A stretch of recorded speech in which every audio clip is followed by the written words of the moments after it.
नमस्कार, सर्वज्ञान arts class के एक नए वीडियो में आप लोग को स्वागत करते हैं। उम्मीद करते हैं कि आप लोग बिल्कुल अच्छे होंगे।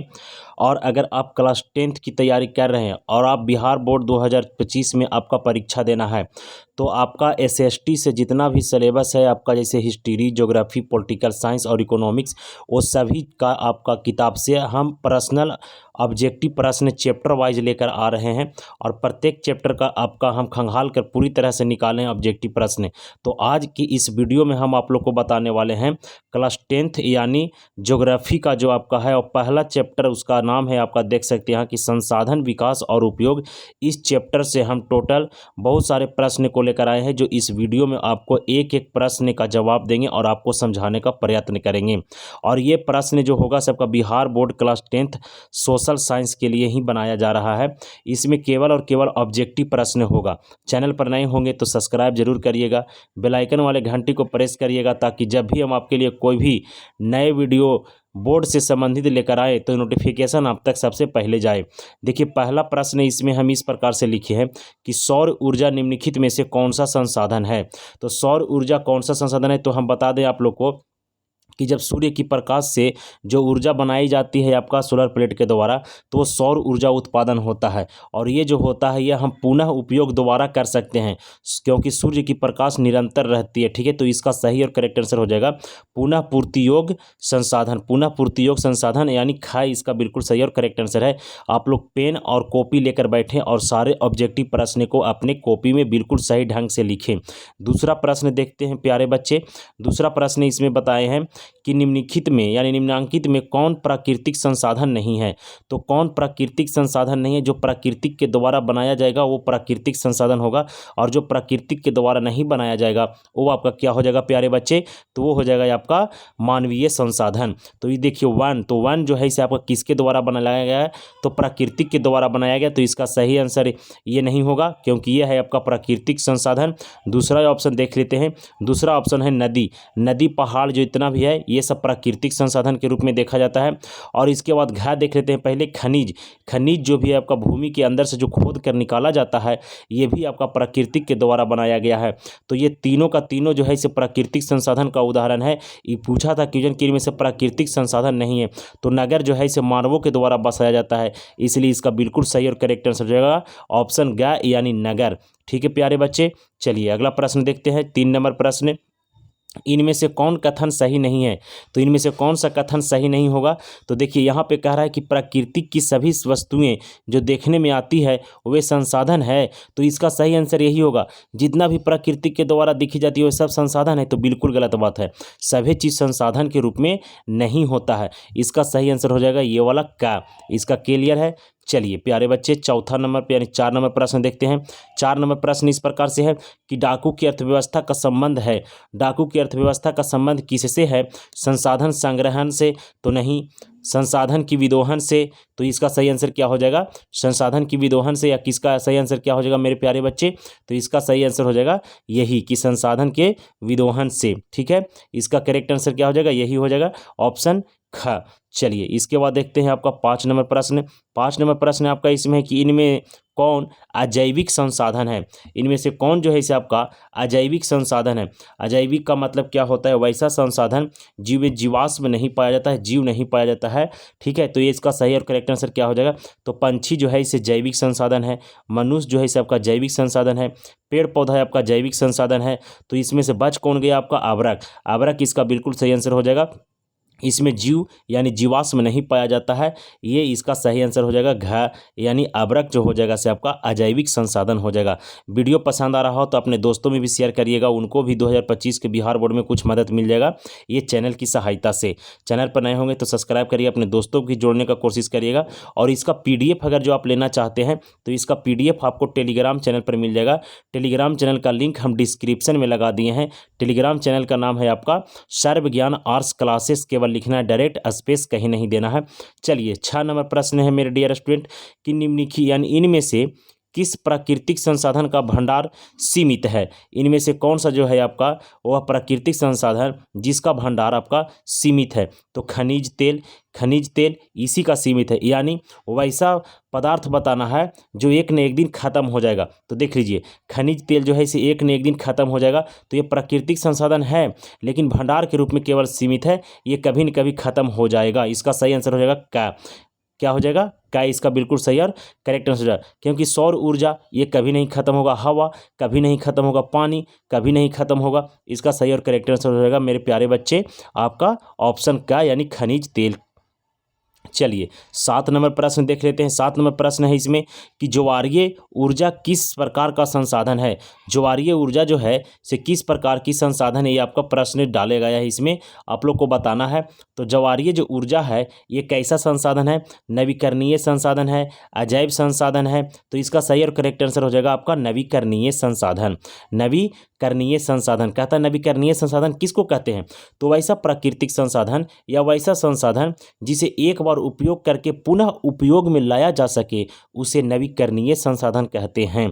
इसका सही और करेक्ट आंसर हो जाएगा मेरे प्यारे बच्चे ऑप्शन का यानी नवीकरणीय संसाधन। ठीक है, चलिए 8 नंबर प्रश्न देखिए, कहता है इसमें कि इनमें कौन मछलियों के अस्तित्व को खतरे में डाल सकता है? इनमें जो ऑप्शन दिया हो इनमें से बताना है आपको कि मछलियों के अस्तित्व को खतरे में डाल सकता है। जल यानी वर्षा जल, या सागर का जल, या दूषित जल, या मानव निर्मित बांध? तो इसका सही और करेक्ट आंसर हो जाएगा दूषित जल। क्या हो जाएगा? दूषित जल। जल आपका बिल्कुल गंदा रहेगा तो मछलियों कि जो है वो आपका जीवन वो आपका खतरे में चला जाएगा। इसका सही और करेक्ट आंसर आपका ऑप्शन ग हो जाएगा यानी दूषित जल। ठीक है प्यारे बच्चे, 9 नंबर प्रश्न देखिए, संसार का सबसे कीमती संसाधन कौन सा है? संसार का सबसे कीमती संसाधन कौन सा है इसको आपको बताना है। तो संसार का इनमें से सबसे कीमती संसाधन के रूप में किसे देखा जाएगा? कमेंट करके कमेंट भी आप लोग कर सकते हैं और बता सकते हैं कि इसका सही आंसर क्या हो जाएगा से। तो सबसे कीमती संसाधन के रूप में देखा जाए तो आपका इसका सही आंसर हो जाएगा आपका खनिज, क्योंकि खनिज जो है वह किसी भी देश को अरबपति खरबपति ट्रिलियन और अरबों खरबों में इसका अर्थव्यवस्था को सुधार कर बना देता है। इसलिए इसका बिल्कुल सही आंसर ऑप्शन ग यानी खनिज हो जाएगा। ठीक है प्यारे बच्चे, चलिए 10 नंबर प्रश्न देखते हैं।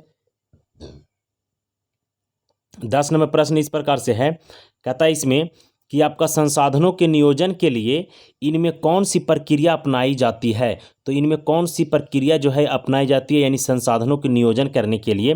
तो देश के विभिन्न क्षेत्रों में उपलब्ध संसाधनों की पहचान करना, ये भी सही बात है। आप कहाँ से आप तेल निकालिएगा, कहाँ से लोहा निकालिएगा, कहाँ से कोयला निकालिएगा, कहाँ से सोना चांदी निकालिएगा, अन्य धातु कहाँ से निकालिएगा, ये आपको सबसे पहले आपका जो विभिन्न क्षेत्र है उसको आपको क्या करना पड़ेगा? पहचान करना पड़ेगा। इसके बाद ख में कहता है इसका सही ये भी सही है, संसाधन की मात्रा एवं गुणात्मक स्तर का निर्धारण करना, और उसके खोजने के बाद उसको आपको जो है से मात्रा जांचिए यानी कितना उसमें से निकलेगा, और गुणात्मक मतलब कौन सा क्वालिटी का है। तो इसका ये भी सही है। विकास की योजनाओं को चरणबद्ध रूप से तैयार करना, विकास की योजनाओं को चरणबद्ध रूप से तैयार करना, ये भी इसका सही है। तो इसका सही आंसर क्या हो जाएगा? इनमें से सभी। ऑप्शन घ इसका बिल्कुल सही और करेक्ट आंसर है। ठीक है प्यारे, चलिए 11 नंबर प्रश्न कहता है लौह अयस्क किस प्रकार का संसाधन है? तो लौह अयस्क किस प्रकार की संसाधन, ये आपका क्वेश्चन पूछा है। तो लौह अयस्क यानी वही कि जिसको एक बार उपयोग करेंगे और दोबारा उपयोग में नहीं लाएंगे वह अनवीकरणीय है। तो लौह अयस्क कैसा हो जाएगा? तो अनवीकरणीय, क्योंकि एक बार जब इसको हम उपयोग करते हैं तो दोबारा इसको उपयोग में नहीं लाया जा सकता। इसलिए इसका बिल्कुल सही और करेक्ट आंसर हो जाएगा हमारे प्यारे बच्चे ऑप्शन ख। ठीक है, चलिए 12 नंबर प्रश्न देखते हैं। दोस्तों में वीडियो को जरूर शेयर करिएगा। पीडीएफ लेने के लिए आप टेलीग्राम चैनल पर जाइएगा, आपको वहाँ सारे पीडीएफ उपलब्ध कराई गई है। 12 नंबर प्रश्न है, इनमें किसका कार्य संसाधन नहीं कहलाता है? इनमें से बताना है कि किसका कार्य जो है वह संसाधन नहीं कहलाता है। तो इसका सही और करेक्ट आंसर क्या हो जाएगा मेरे प्यारे बच्चे?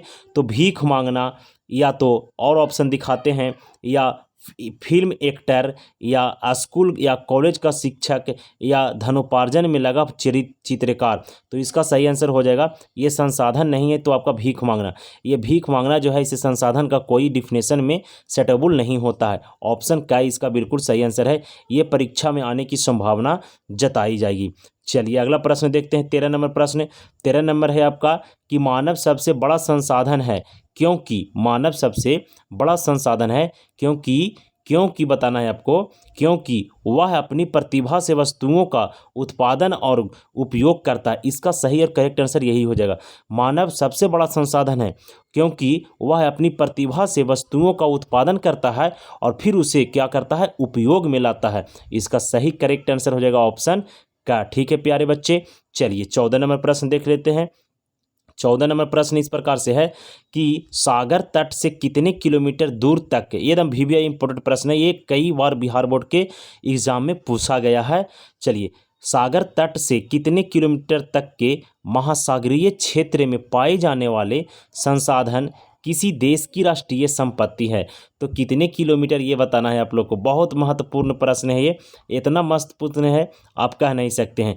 तो कितना किलोमीटर, तो इसका सही और करेक्ट आंसर हो जाएगा आपका 19.2 किलोमीटर। कितना, 19.2 किलोमीटर। ठीक है, चलिए देख लेते हैं इसमें ऑप्शन कहाँ दिया हुआ है। तो देखिए यहाँ ऑप्शन दिया हुआ है घ 19.2, इसका बिल्कुल सही आंसर है। कॉपी पर सारे प्रश्न को आपका ऑब्जेक्टिव को लिख लेना है, ठीक है, और बारीकी से पढ़ना है। इसके बाद जब आप अच्छा प्रदर्शन करिएगा बिहार बोर्ड में तो एक बार जरूर हमें याद करिएगा। 15 नंबर प्रश्न है, इनमें कौन नवीकरणीय संसाधन है। चलिए देखिए, नवीकरणीय यानी वैसा संसाधन जो प्राकृतिक के द्वारा बनाया गया और जिसमें जीवाश्म पाया जाता है।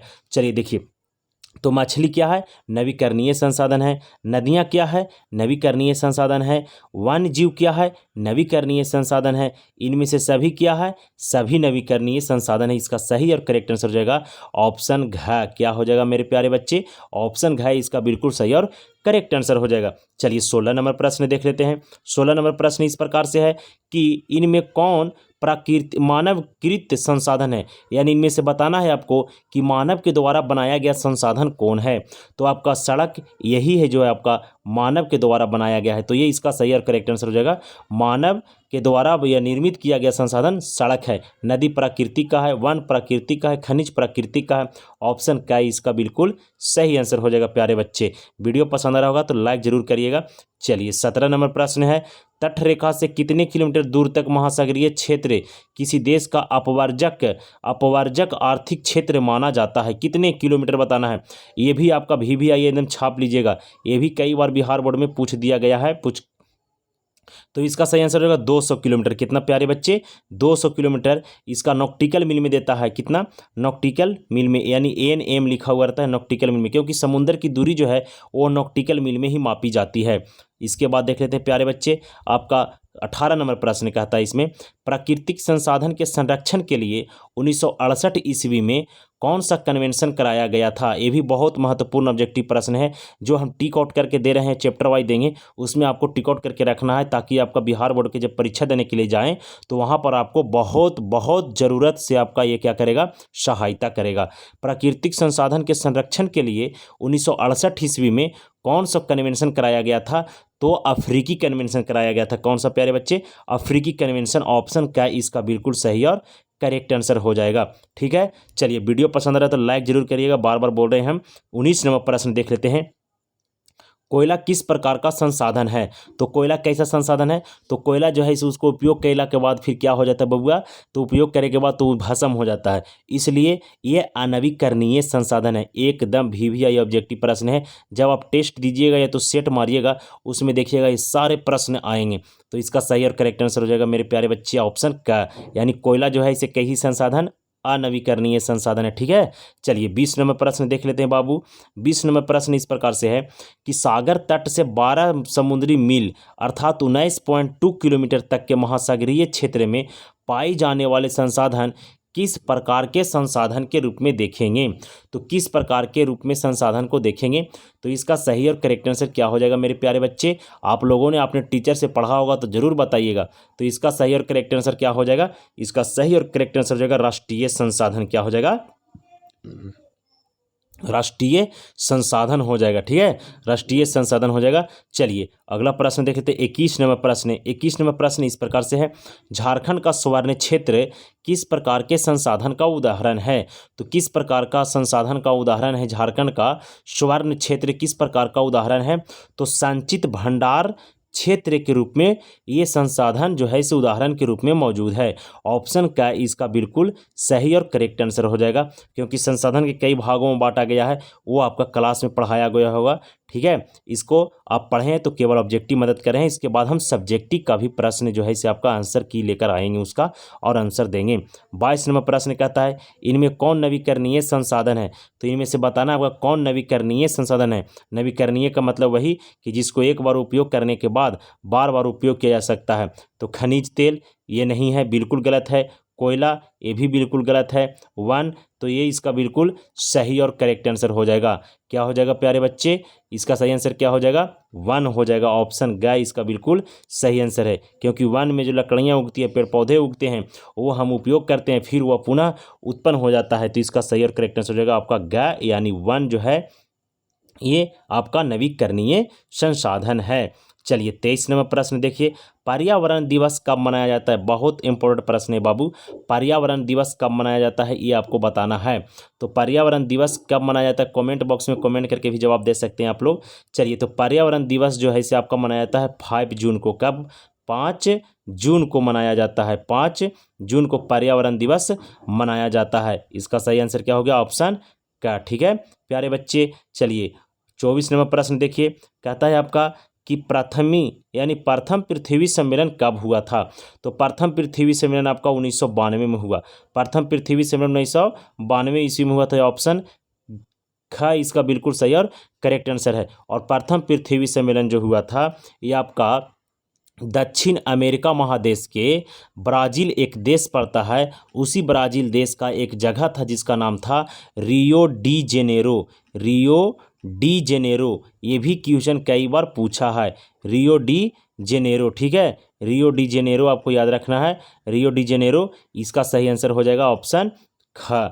चलिए 24 हो गया। 25 नंबर प्रश्न है, प्रथम पृथ्वी सम्मेलन कहाँ हुआ? देखिए बता ही दिए। ऑप्शन ग इसका बिल्कुल सही आंसर हो जाएगा रियो डी जेनेरो में। अगला प्रश्न देख लेते हैं प्यारे बच्चे। अगले प्रश्न की ओर चलेंगे तो है आपका प्रथम पृथ्वी सम्मेलन को किस नाम से जाना जाता है? तो प्रथम पृथ्वी सम्मेलन जो था उसे एजेंडा 21 के नाम से जानते हैं। एजेंडा 21 के नाम से। ऑप्शन ख इसका बिल्कुल सही आंसर है। ये आपका बुक में भी किताब एनसीईआरटी को देखिएगा तो उसमें भी आपका ये सारे प्रश्न देखने के लिए मिलेगा। चलिए प्यारे बच्चे 27 नंबर प्रश्न देख लेते हैं। दूसरा पृथ्वी सम्मेलन कब हुई? तो दूसरा पृथ्वी सम्मेलन यानी 5 साल के अंतराल में ही आपका पृथ्वी सम्मेलन का आयोजन किया गया। तो प्रथम कब हुआ? 1992 ईस्वी में। दूसरा कब हो जाएगा? दिमाग लगाना, रटना नहीं है। 1997 ईस्वी में आपका दूसरा पृथ्वी सम्मेलन का आयोजन किया गया था। दूसरा पृथ्वी सम्मेलन कब हुआ? 1997 ईस्वी में हुआ था। ठीक है बाबू। चलिए इसके बाद देखते हैं आपका 28 नंबर प्रश्न कितना हो गया? 28 नंबर प्रश्न देख लेते हैं आपका। 28 नंबर प्रश्न है, दूसरा पृथ्वी सम्मेलन जो है वह कहाँ आयोजित किया गया था? तो दूसरा पृथ्वी सम्मेलन कहाँ आयोजित किया गया था? दूसरा पृथ्वी सम्मेलन जो है वह है आपका किया गया था न्यूयॉर्क में। कहाँ? न्यूयॉर्क में। न्यूयॉर्क किस देश में पड़ता है? तो न्यूयॉर्क जो है इसे आपका अमेरिका में पड़ता है। कहाँ? अमेरिका देश में पड़ता है, यानी जिसको USA बोलते हैं। इसका सही और करेक्ट आंसर हो जाएगा प्यारे बच्चे ऑप्शन ख। दूसरा पृथ्वी सम्मेलन 1997 कहाँ? तो आपका न्यूयॉर्क में हुआ था। चलिए 29 नंबर प्रश्न देखिए, दूसरा पृथ्वी सम्मेलन को किस नाम से जाना जाता है? तो दूसरा पृथ्वी सम्मेलन को आपका +5 के नाम से जानते हैं। ऑप्शन ग इसका बिल्कुल सही आंसर हो जाएगा। और पहला पृथ्वी सम्मेलन को एजेंडा 21 के नाम से जानते हैं। ठीक है प्यारे बच्चे, वीडियो पसंद आ रहा है तो दोस्तों में भी शेयर करिए, उनको भी जुड़ने के लिए चैनल से जुड़िए। टेलीग्राम पर आपका सारा PDF मिल जाएगा। 30 नंबर प्रश्न देखिए, क्योटो सम्मेलन कब हुआ? तो क्योटो सम्मेलन कब हुआ था? तो ये हुआ था आपका 1997 ईस्वी में। कब हुआ था प्यारे बच्चे? 1997 ईस्वी में क्योटो सम्मेलन आपका जापान का एक शहर था जिसका नाम था क्योटो, वहीं पर इस सम्मेलन का आयोजन किया गया था। चलिए देखिए यहाँ सी में दिया हुआ था। क्योटो सम्मेलन जापान के किस शहर में हुआ? ये भी देखिए दे दिया। तो क्योटो सम्मेलन जापान के क्योटो शहर में ही हुआ था। कौन शहर में?